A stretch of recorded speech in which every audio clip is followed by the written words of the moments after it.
سیدنا بلال بن رباح حبشی رضی اللہ تعالیٰ عنہ۔ ہجرت نبی صلی اللہ علیہ وسلم کے کچھ عرصے بعد کا ذکر ہے کہ آپ صلی اللہ علیہ وسلم کے ایک جانثار ساتھی نے اپنا گھر بسانا چاہا، لیکن ان کی حالت یہ تھی کہ شادی کی مطلق استطاعت نہ تھی، نہ زمین، نہ مکان، نہ مال، کوئی شے بھی تو ان کے پاس ایسی نہ تھی، اور پھر وہ حسن ظاہری سے بھی محروم تھے۔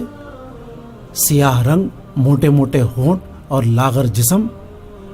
ان کا حبشی نژاد باپ مکے کے خاندان کا بنو جمع کا غلام تھا، اور غلام باپ کی طرح بیٹے نے بھی ہجرت سے پہلے سالہ سال مشرکین قریش کی غلامی میں گزارے تھے۔ مہاجرین اور انصار میں سے کسی سے ان کا دور دور کا بھی کوئی رشتہ نہ تھا۔ اگر ان میں کوئی خوبی تھی تو وہ صرف یہ تھی کہ شمع رسالت کے پروانوں میں شامل تھے، اور سفر ہو یا حضر ہمیشہ خیر البشر صلی اللہ علیہ وسلم کی خدمت میں حاضر رہتے تھے۔ ان کو توقع تو نہ تھی کہ ان جیسے مفلس اور غریب الوطن حبشی زادے کو شرفائے عرب میں سے کوئی بھی اپنی لڑکی کا رشتہ دینے پر تیار ہوگا، لیکن ان کی حیرت کی انتہا نہ رہی کہ جوں ہی انہوں نے شادی کی خواہش کا اظہار کیا، تمام مہاجرین اور انصار نے جو شرفائے عرب کہلاتے تھے ان کے سامنے دید و دل فرش راہ کر دیے۔ ہر ایک نے خلوص کے ساتھ آگے بڑھ کر کہا کہ آپ کو میں اپنا داماد بنانے کے لیے تیار ہوں، یہاں تک کہ ان صاحب رسول صلی اللہ علیہ وسلم کو رشتے کا انتخاب مشکل ہو گیا۔ یہ حبشی نژاد صاحب رسول صلی اللہ علیہ وسلم کہ جن سے رشتہ خرابت قائم کرنے میں مہاجرین اور انصار کے اکابر بھی مسرت اور فخر محسوس کرتے تھے، کون تھے یہ خوش نصیب؟ کون تھے یہ عاشق رسول؟ یہ سیدنا بلال بن رباح حبشی رضی اللہ تعالیٰ عنہ تھے۔ حضرت ابو عبداللہ بلال بن رباح رضی اللہ تعالیٰ عنہ کا شمار دربار رسالت کے ان عظیم المرتب اصحاب رسول اکرم صلی اللہ علیہ وسلم میں ہوتا ہے کہ جن کا اسم گرامی سن کر ہر مسلمان کا سر احترام و عقیدت سے جھک جاتا ہے۔ طبرانی اور بعض دوسرے سیرت نگاروں نے لکھا ہے کہ رباح اصل کے اعتبار سے ایک حبشی تھے۔ وہ اپنی اہلیہ حمامہ کے ہمراہ مستقل مکے میں آ بسے تھے اور قریش کے خاندان بنو جمع کی غلامی اختیار کی ہوئی تھی۔ اسی غلامی کی حالت میں رسول اکرم صلی اللہ علیہ وسلم کی بعثت نبوت کے تقریباً 28 برس بعد رباح اور حمامہ کے فرزند بلال رضی اللہ تعالیٰ عنہ پیدا ہوئے۔ بلال رضی اللہ تعالیٰ عنہ نے ہوش کی آنکھیں کھولی تو چاروں طرف کفر و شرک کی ضلالت کو محیط پایا۔ ان کا آقا اور مالک امیہ بن خلف سخت مشرک تھا۔ اس کی غلامی میں انہوں نے زندگی کے 28 برس گزار دیے۔ اسی اثنا میں ان کے کانوں میں دعوت توحید کی صدا پہنچی۔ یہ آپ صلی اللہ علیہ وسلم کی بعثت کا ابتدائی زمانہ تھا، اور سرور عالم صلی اللہ علیہ وسلم نے بڑی رازداری کے ساتھ تبلیغ حق کا آغاز فرمایا تھا۔ حضرت بلال رضی اللہ تعالیٰ عنہ فطرتاً نہایت نیک نفس اور پاک باز تھے، اور غالباً بعثت سے پہلے بھی وہ رسول اکرم صلی اللہ علیہ وسلم کے اخلاق عالیہ سے متاثر ہو چکے تھے۔ چنانچہ صدائے توحید بلند ہوتے ہی انہوں نے بلا تامل اس پر لبیک کہا اور اپنا دل و جان رسول اکرم صلی اللہ علیہ وسلم پر نثار کر بیٹھے۔ سیرت نگاروں کا بیان ہے کہ وہ ان 7 سعید الفطرت ہستیوں میں سے تھے جنہوں نے سب سے پہلے لوائے توحید کو تھاما اور دعوت توحید پر لبیک کہا۔ اس طرح ان کو السابقون الاولون کی مقبول الہی جماعت میں بھی امتیازی درجہ حاصل ہو گیا۔ امیہ بن خلف کے کانوں میں حضرت بلال رضی اللہ تعالیٰ عنہ کے قبول اسلام کی بھنک پڑی تو وہ آگ بگولا ہو گیا۔ اس نے حضرت بلال رضی اللہ تعالیٰ عنہ کو بلا کر پوچھا، میں نے سنا ہے کہ تم نے کوئی اور معبود ڈھونڈ لیا ہے، سچ سچ بتاؤ تم کس معبود کی پرستش کرتے ہو؟ حضرت بلال رضی اللہ تعالیٰ عنہ نے بے دھڑک جواب دیا، محمد صلی اللہ علیہ وسلم کے خدا کی۔ امیہ کی آنکھیں لال پیلی ہو گئی اور اس نے گرج کر کہا، محمد کے خدا کی پرستش کرنے کا یہ مطلب ہے کہ تو مقدس لات و عزا کا دشمن ہو گیا ہے۔ سیدھی طرح راہ راست پر آ جا ورنہ ذلت کے ساتھ مارا جائے گا۔ میں یہ ہرگز برداشت نہیں کر سکتا کہ تو لات و حبل کے نام لیوا کے غلام ہو کر محمد کے خدا کی پرستش کرو۔ حضرت بلال رضی اللہ تعالیٰ عنہ توحید کے نشے میں مست ہو چکے تھے۔ نتائج سے بے پرواہ ہو کر جواب دیا، میرے جسم پر تمہارا زور چل سکتا ہے، لیکن میں اپنا دل اور اپنی جان محمد صلی اللہ علیہ وسلم اور محمد صلی اللہ علیہ وسلم کے خدا کے پاس رہن رکھ چکا ہوں۔ اب ذات واحد کی عبادت ہی میری زندگی کا مقصود ہے، تمہارے خود ساختہ معبودوں کو پوجنا میرے بس کی بات نہیں ہے۔ امیہ بن خلف غیظ و غضب سے دیوانہ ہو گیا، ایک بے کس غلام اور یوں اس کے منہ لگے؟ اس نے کڑک کر کہا، اچھا تو پھر اپنی بے دینی کا مزہ چکھ، دیکھوں گا کہ محمد اور محمد کا خدا تمہیں کیسے چھڑاتے ہیں۔ یہ کہہ کر اس ظالم نے حضرت بلال رضی اللہ تعالیٰ عنہ پر جور و ستم کا ایک لامتناہی سلسلہ شروع کر دیا۔ مکے میں حرا کی زمین گرمی کے سبب سے مشہور ہے، یہ دھوپ میں تانبے کی طرح گرم ہو جاتی ہے۔ امیہ دوپہر کے وقت حضرت بلال رضی اللہ تعالیٰ عنہ کو گھر سے نکال کر لے جاتا اور حرا کی جلتی ہوئی ریت پر لٹا کر ایک بھاری پتھر ان کے سینے پر رکھ دیتا تاکہ حرکت بھی نہ کر سکے، پھر کہتا کہ محمد کی پیروی سے باز آ جا اور لات و عزا کے معبود برحق ہونے کا اقرار کر لے، ورنہ اسی طرح پڑا رہے گا۔ اس کے جواب میں شہدائے حق عاشق رسول حضرت بلال رضی اللہ تعالیٰ عنہ کی زبان سے احد احد کی آواز نکلتی۔ امیہ غضبناک ہو کر زد و کوب کرنا شروع کر دیتا، لیکن وہ احد احد ہی کہے چلے جاتے۔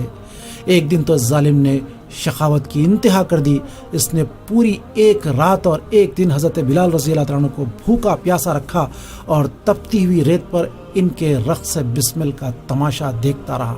مشہور صحابی حضرت عمرو بن العاص رضی اللہ تعالیٰ عنہ سے روایت ہے کہ میں نے بلال رضی اللہ تعالیٰ عنہ کو اس حالت میں دیکھا کہ امیہ نے ان کو ایسی سخت تپتی ہوئی زمین پر لٹھا رکھا تھا کہ جس پر گوشت رکھ دیا جاتا تو وہ گل جاتا، مگر وہ اس حالت میں بھی کہے جا رہے تھے کہ میں لات و عزا کا انکار کرتا ہوں۔ امیہ نے دیکھا کہ اتنی سختیوں کے باوجود اس عاشق رسول صلی اللہ علیہ وسلم کی جبین ہمت پر شکن تک نہیں پڑی تو اس کی آتش غضب بھڑک اٹھی اور اس نے اپنے دوسرے غلاموں اور بنو جمح کے لونڈوں کو بھڑکایا کہ لات و حبل کے اس باغی کو اتنی اذیتیں دو کہ وہ محمد اور محمد کے خدا کا نام لینا چھوڑ دے۔ یہ بدبخت امیہ کی خوشنودی حاصل کرنے کے لیے حضرت بلال رضی اللہ تعالیٰ عنہ کو بری طرح مارتے پیٹتے، دن کے وقت ان کے کپڑے اتروا کر لوہے کی زرہ پہناتے اور دھوپ میں ڈال دیتے، شام کو ہاتھ پاؤں باندھ کر ایک کوٹری میں پھینک دیتے اور رات کو انہیں تازیانے رسید کرتے رہتے، لیکن حضرت بلال رضی اللہ تعالیٰ عنہ کی زبان سے احد احد کے سوا کچھ نہ نکلتا۔ علامہ ابن سعد رحمۃ اللہ علیہ کا بیان ہے کہ امیہ حضرت بلال رضی اللہ تعالیٰ عنہ کے گلے میں رسی باندھ کر انہیں لونڈوں کے حوالے کر دیتا اور وہ انہیں مکے کی گھاٹیوں میں گھسیٹتے پھرتے، پھر جلتی ہوئی ریت پر لا کر اوندھے منہ لٹا دیتے اور ان پر پتھروں کا ڈھیر لگا دیتے، لیکن حضرت بلال رضی اللہ تعالیٰ عنہ احد احد ہی کا کلمہ بلند کیے جاتے۔ شاعر دربار رسالت میں آپ صلی اللہ علیہ وسلم حضرت حسان بن ثابت رضی اللہ تعالیٰ عنہ سے روایت ہے کہ میں زمانے جاہلیت میں حج کے لیے مکے گیا تو دیکھا کہ لڑکوں نے بلال رضی اللہ تعالیٰ عنہ کو ایک رسی سے باندھ رکھا ہے اور ادھر ادھر گھسیٹ رہے ہیں، لیکن وہ کہے جا رہے ہیں کہ میں لات و عزا اور حبل اور اساف اور نائلہ کا انکار کرتا ہوں۔ غرض حضرت بلال رضی اللہ تعالیٰ عنہ مدت تک ایسے ایسے مظالم سہتے رہے کہ ان کا حال پڑھ کر جسم پر کپ کپی طاری ہو جاتی ہے، لیکن ان کی قوت ایمان میں ذرا برابر بھی جنبش نہ ہوئی۔ ان کے جسم کا کوئی حصہ ایسا نہ تھا جو شدید زخمی نہ ہو چکا ہو، لیکن کوئی بھی مصیبت، سختی اور اذیت ان کے ایمان کو ذرا برابر بھی جنبش نہ دے سکی۔ اتفاق سے سیدنا ابو بکر صدیق رضی اللہ تعالیٰ عنہ کا گھر بنو جمح کے محلے ہی میں تھا۔ وہ آتے جاتے حضرت بلال رضی اللہ تعالیٰ عنہ کو نت نئے مظالم کا نشانہ بنتے دیکھتے تو بےتاب ہو جاتے اور سوچنے لگتے کہ اس مظلوم کو مشرکین کے پنجے ستم سے کیسے چھڑایا جائے۔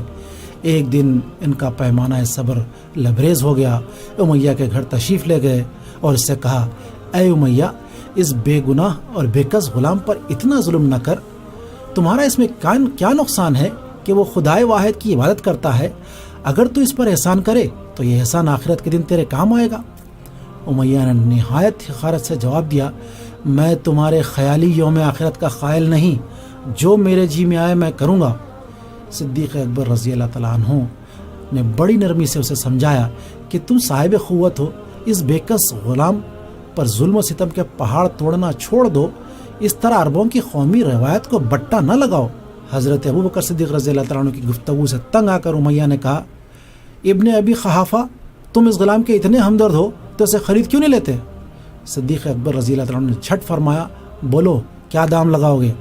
امیہ نے کہا، تم اپنا غلام فستاس رومی مجھے دے دو اور اسے لے جاؤ۔ فستاس بڑا کارگزار غلام تھا اور اہل مکہ کے نزدیک اس کی بہت زیادہ قیمت تھی۔ امیہ کا خیال تھا کہ ابو بکر صدیق رضی اللہ تعالیٰ عنہ اس کو دینے پر کبھی رضامند نہ ہوں گے، لیکن حضرت ابو بکر صدیق رضی اللہ تعالیٰ عنہ فوراً بولے، مجھے منظور ہے۔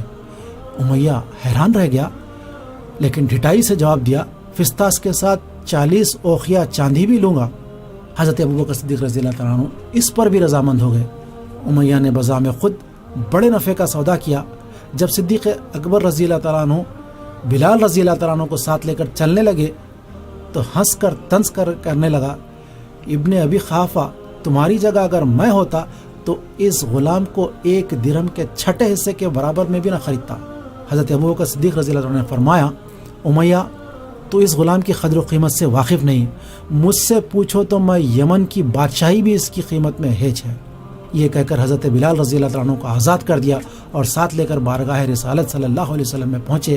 سارا واقعہ آپ صلی اللہ علیہ وسلم کا سنایا تو آپ صلی اللہ علیہ وسلم بہت خوش ہوئے اور فرمایا، ابو بکر اس کار خیر میں مجھ کو بھی شریک کر لو۔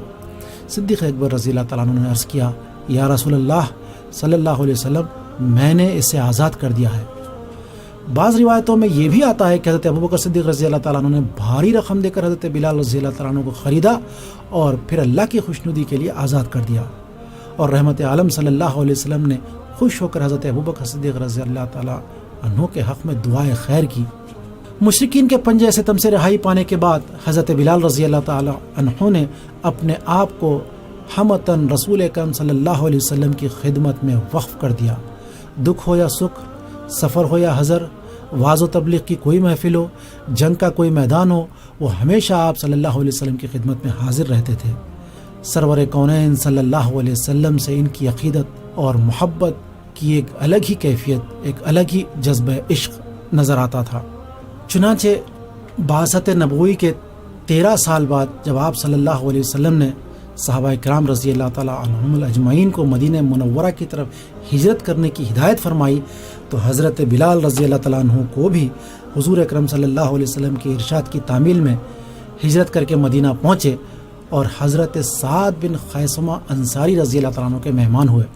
آپ صلی اللہ علیہ وسلم نے مدینہ منورہ پہنچتے ہی چند ماہ بعد جب مہاجرین اور انصار میں مواخات کرائی تو حضرت بلال رضی اللہ تعالیٰ عنہ کو حضرت ابو رویحہ رضی اللہ تعالیٰ عنہ انصاری کا اسلامی بھائی بنایا۔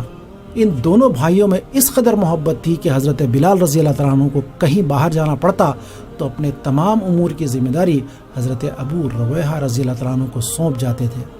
علامہ ابن سعد رحمۃ اللہ علیہ کا بیان ہے کہ حضرت بلال رضی اللہ تعالیٰ عنہ شام کے جہاد میں شریک ہونے کے لیے مدینہ سے چلنے لگے تو امیر المومنین حضرت عمر فاروق رضی اللہ تعالیٰ عنہ نے ان سے پوچھا کہ بلال تمہارا وظیفہ کون وصول کرے گا؟ انہوں نے جواب دیا، ابو رویحہ، کیونکہ رسول اکرم صلی اللہ علیہ وسلم نے میرے ساتھ ان کا جو رشتہ اخوت قائم فرمایا ہے وہ کبھی ٹوٹ نہیں سکتا۔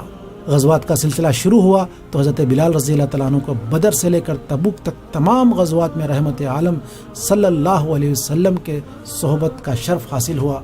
غزوہ بدر میں ان کی نظر امیہ بن خلف پر پڑی جو ان کے آقا رہ چکے تھے اور جسے حضرت عبد الرحمن بن عوف رضی اللہ تعالیٰ عنہ گرفتار کر کے لے جا رہے تھے۔ حضرت بلال رضی اللہ تعالیٰ عنہ کو امیہ کی اسلام دشمنی یاد آ گئی اور وہ پکار کر کہنے لگے، اے انصار اللہ، یہ امیہ بن خلف مشرکوں کا سردار ہے، دیکھنا بچ کے جانے نہ پائے۔ ان کی آواز سنتے ہی چند صحابہ کرام رضی اللہ تعالیٰ عنہ اجمعین ادھر دوڑ پڑے اور آنن فانن امیہ بن خلف کو قتل کر دیا۔ ایک روایت میں ہے کہ امیہ کے ساتھ اس کا بیٹا علی بن امیہ بھی مارا گیا۔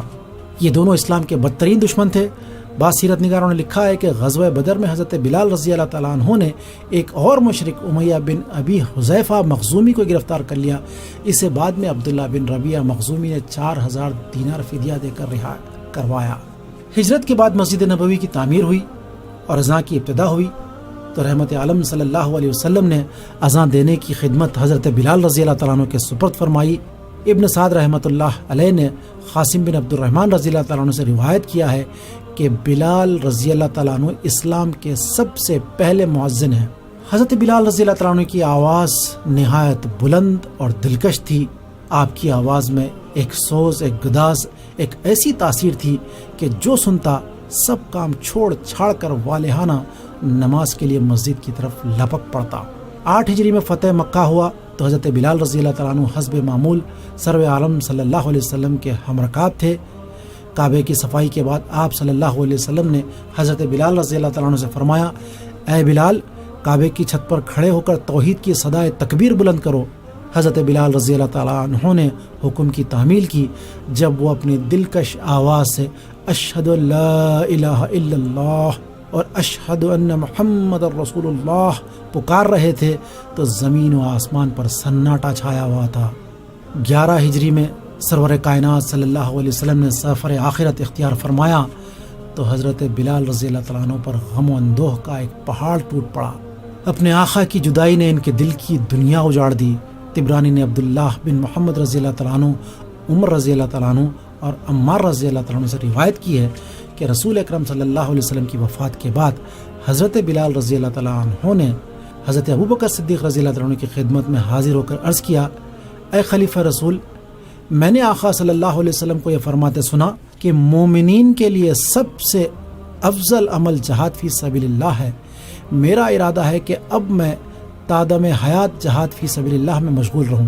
حضرت ابوبکر صدیق رضی اللہ تعالیٰ عنہ نے فرمایا، اے بلال، میں تمہیں خدا کا واسطہ دیتا ہوں اور اپنی حرمت اور اپنے حقوق کی قسم دے کر کہتا ہوں کہ میری عمر زیادہ ہو چکی ہے، میرے خواب کمزور ہو چکے ہیں اور میری وفات قریب ہے۔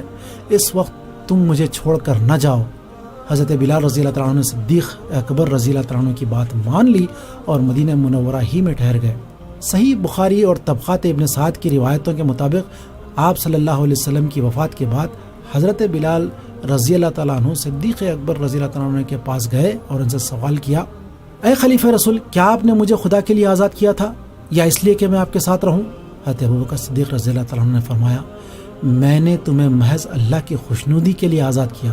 اس پر حضرت بلال رضی اللہ تعالیٰ عنہ نے درخواست کی کہ مجھے جہاد پر جانے دیجیے، کیونکہ میں اپنی بقایا زندگی اسی کام میں گزارنا چاہتا ہوں جسے میرے آقا صلی اللہ علیہ وسلم نے مومن کا سب سے بہترین کام قرار دیا ہے۔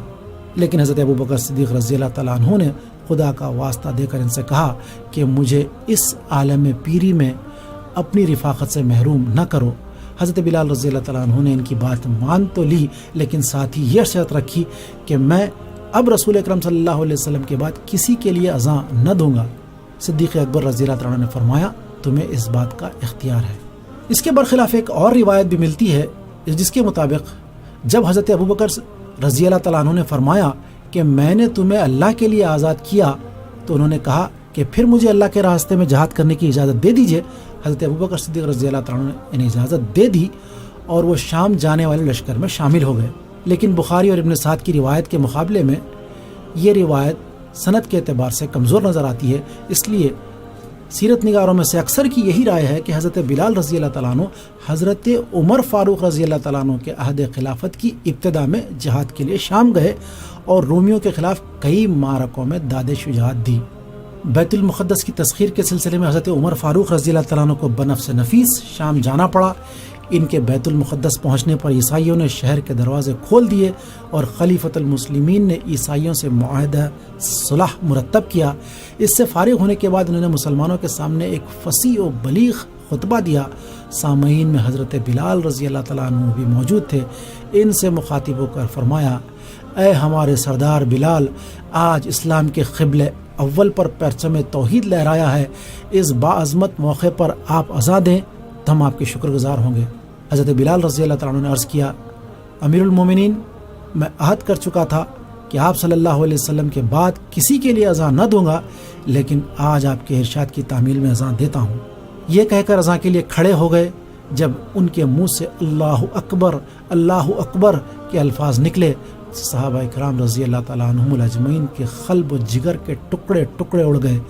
انہیں رحمت عالم صلی اللہ علیہ وسلم کے عہد مبارک کا وہ سما یاد آ گیا اور جب وہ اشہد ان محمد رسول اللہ پر پہنچے تو صحابہ اکرام رضی اللہ تعالیٰ عنہم الاجمعین روتے روتے نڈھال ہو گئے۔ فاروق اعظم رضی اللہ تعالیٰ عنہ کو فراق رسول اکرم صلی اللہ علیہ وسلم نے تڑپا دیا اور روتے روتے ان کی ہچکی بن گئی۔ حضرت ابو عبیدہ رضی اللہ تعالیٰ عنہ اور حضرت معاذ بن جبل رضی اللہ تعالیٰ عنہ کا بھی یہی حال تھا۔ حضرت بلال رضی اللہ تعالیٰ عنہ اذان سے فارغ ہوئے تو بڑی مشکل سے ان عاشقان رسول اکرم صلی اللہ علیہ وسلم کو قرار آیا۔ مورخ یعقوبی کا بیان ہے کہ اپنے خیام شام کے زمانے میں ایک مرتبہ حضرت بلال رضی اللہ تعالیٰ عنہ نے حضرت عمر رضی اللہ تعالیٰ عنہ سے شکایت کی کہ عمرائے شام پرندے کا گوشت اور میدے کی روٹی کے سوا کچھ کھانا جانتے ہی نہیں۔ حضرت عمر رضی اللہ تعالیٰ عنہ نے تحقیق کی تو معلوم ہوا کہ یہ چیزیں دراصل وہاں بہت سستی ہیں۔ تاہم آپ نے تمام عمرہ سے اقرار لیا کہ وہ روزانہ فی کس 2 روٹی، زیتون کا تیل اور سرکہ عام لوگوں میں مفت تقسیم کریں گے اور مال غنیمت کی تقسیم بھی مساوی کریں گے۔ شام کے معرکوں سے فارغ ہونے کے بعد حضرت بلال رضی اللہ تعالیٰ عنہ نے وہیں کے ایک گاؤں خولان میں مستقل رہائش اختیار کر لی۔ ایک رات کو خواب میں دیکھا کہ آپ صلی اللہ علیہ وسلم تشریف لائے ہیں اور فرما رہے ہیں، اے بلال، کیا ابھی وقت نہیں آیا کہ تم ہماری زیارت کے لیے آؤ؟ اس خواب نے اس عاشق رسول کا دل و دماغ جھنجھوڑ کر رکھ دیا۔ آتش فراق بھڑک اٹھی اور یہ عاشق رسول بے تابانہ مدینہ منورہ کا رخ کیا۔ روضہ اقدس پر حاضر ہوئے تو صبر و قرار کا پیمانہ لبریز ہو گیا اور فراق حبیب صلی اللہ علیہ وسلم میں اس درد سے روئے کہ دیکھنے والوں کی آنکھوں سے بھی آنسو رواں ہو گئے۔ اس موقع پر حضرت حسن رضی اللہ تعالیٰ عنہ اور حضرت حسین رضی اللہ تعالیٰ عنہ بھی موجود تھے۔ اپنے محبوب کے جگر گوشوں کو سینے سے لگا کر بار بار ان کا منہ اور سر چومتے تھے۔ انہوں نے خواہش کی کہ بابا بلال کل فجر کی اذان روضہ رسول صلی اللہ علیہ وسلم پر آپ دیں۔ بلال رضی اللہ تعالیٰ عنہ اپنے آقا و مولا صلی اللہ علیہ وسلم کے جگر گوشوں کی یہ خواہش کو کیسے ٹال سکتے تھے؟ فجر ہوئی تو روضہ رسول اکرم صلی اللہ علیہ وسلم کے قریب اذان کے لیے کھڑے ہو گئے۔ سارا مدینہ ان کی اذان سننے کے لیے امڑ آیا۔ جو ہی بلال رضی اللہ تعالیٰ عنہ نے اذان دینی شروع کی، مدینہ منورہ کی پوری فضا حشر ساماں ہو گئی۔ رسول اکرم صلی اللہ علیہ وسلم کا عہد مبارک لوگوں کی آنکھوں کے سامنے آ گیا۔ جب حضرت بلال رضی اللہ تعالیٰ عنہ نے روضہ اقدس کی طرف انگلی کا اشارہ کر کے اشہد ان محمد رسول اللہ کہا تو پردہ نشین خواتین بھی بےتاب ہو کر گھروں سے باہر نکل آئیں۔ روتے روتے لوگوں کی ہچکیاں بن گئیں۔ ایسا معلوم ہوتا تھا کہ گویا ہادی برخ سید کونین صلی اللہ علیہ وسلم نے آج ہی وصال فرمایا ہے۔ کہا جاتا ہے کہ رسول اکرم صلی اللہ علیہ وسلم کی رحلت کے بعد مدینہ منورہ میں ایسا دل دوز اور پر اثر منظر آج تک کبھی دیکھنے میں نہیں آیا۔ علامہ ابن اسیر نے اسد الغابہ میں لکھا ہے کہ حضرت بلال رضی اللہ تعالیٰ عنہ نے 20 ہجری میں سفر آخرت اختیار کیا۔ اس وقت ان کی عمر 60 برس کے لگ بھگ تھی۔ دمشق میں باب الصغیر کے قریب تدفین ہوئی، جہاں پر ان کا مزار آج بھی موجود ہے۔ سیرت نگاروں نے لکھا ہے کہ امیر المومنین حضرت عمر فاروق رضی اللہ تعالیٰ عنہ کو بلال رضی اللہ تعالیٰ عنہ کی وفات کی خبر جب پہنچی تو وہ روتے روتے نڈھال ہو گئے۔ بار بار فرماتے تھے، آہ ہمارا سردار بلال ہمیں داغ جدائی دے گیا۔ علامہ ابن سعد رحمۃ اللہ علیہ اور ابن عساکر رحمۃ اللہ علیہ کا بیان ہے کہ حضرت بلال رضی اللہ تعالیٰ عنہ نے اپنی زندگی میں متعدد نکاح کیے، لیکن کسی بیوی سے بھی کوئی اولاد نہیں ہوئی۔ ان کی بیویاں عرب کے نہایت شریف اور معزز خاندانوں سے تعلق رکھتی تھیں۔ ایک روایت کے مطابق یہ بھی معلوم ہوتا ہے کہ ان کی ایک بیوی حضرت ابوبکر صدیق رضی اللہ تعالیٰ عنہ کی صاحبزادی بھی تھیں۔ حضرت بلال رضی اللہ تعالیٰ عنہ کے گلشن اخلاق میں سبقت فی الاسلام، تحمل شدائد، عشق رسول صلی اللہ علیہ وسلم، شوق جہاد، شغف عبادت اور جوش ایمان سب سے خوش رنگ پھول ہیں۔ سفر ہو یا حضر، وہ ہمیشہ آپ صلی اللہ علیہ وسلم کی خدمت میں حاضر رہتے تھے۔ عیدین اور استسقاء کے موقعوں پر برچھا لے کر آپ صلی اللہ علیہ وسلم کے آگے آگے چلتے۔ آپ صلی اللہ علیہ وسلم کسی کام کا حکم دیتے تو اس کو انجام دینے میں اپنی جان لڑا دیتے۔ ان کی اسی وفاشاری اور اخلاص نے ان کو رسول اکرم صلی اللہ علیہ وسلم کا خاص معتمد بنا دیا تھا، اور آپ صلی اللہ علیہ وسلم نے اپنے بیشتر خانگی امور ان کے سپرد کر دیے تھے۔ حضرت بلال رضی اللہ تعالیٰ عنہ آپ صلی اللہ علیہ وسلم کے موزن ہی نہ تھے بلکہ ایک عابد شب زندہ دار بھی تھے اور فکر آخرت سے ہر وقت لرزہ بر اندام رہتے تھے۔ ان کی بیوی ہند کا بیان ہے کہ حضرت بلال رضی اللہ تعالیٰ عنہ سوتے وقت جب اپنے بستر پر لیٹتے تو فرماتے، الہی میرے گناہوں سے درگزر فرما اور میری بیماریوں میں مجھے معذور سمجھ۔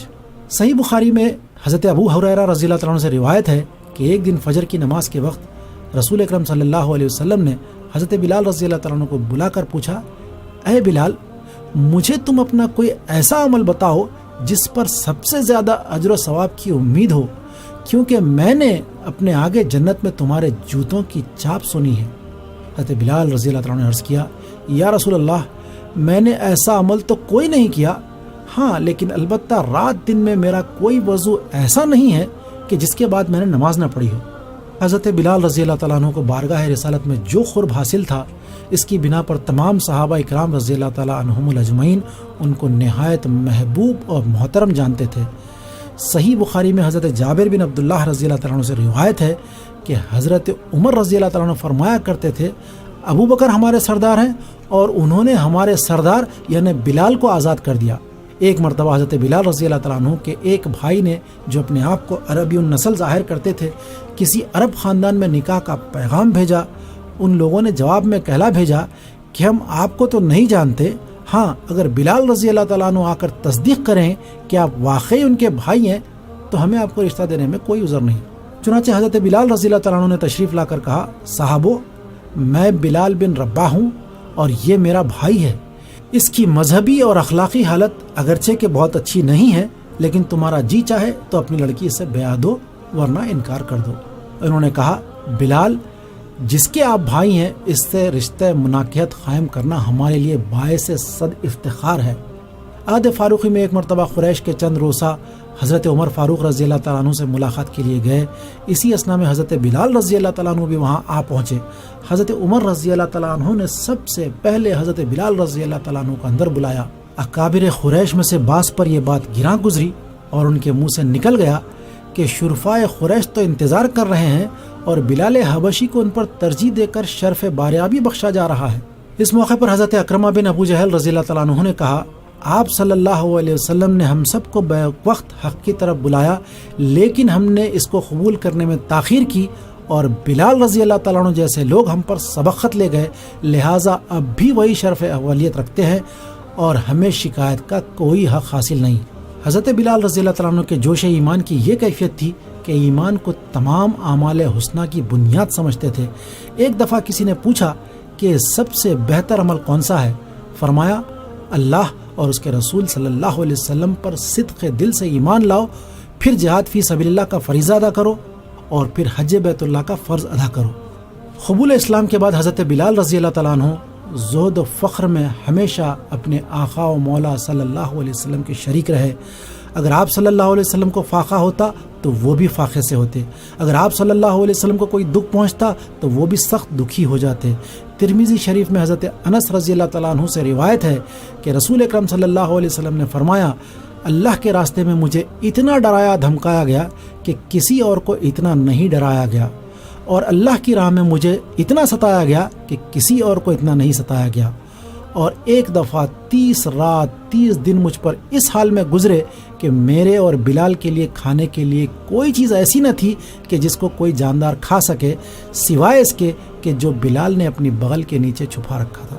عاشق رسول سیدنا حضرت بلال رضی اللہ تعالیٰ عنہ نے صبر و استقامت اور صدق و اخلاص کے جو نقوش صفحہ تاریخ پر ثبت کیے وہ ہر مسلمان کے لیے مشعل راہ بنے رہیں گے۔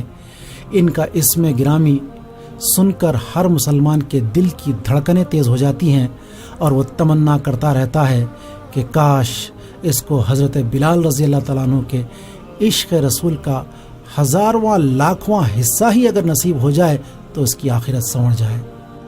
رضی اللہ تعالیٰ عنہ۔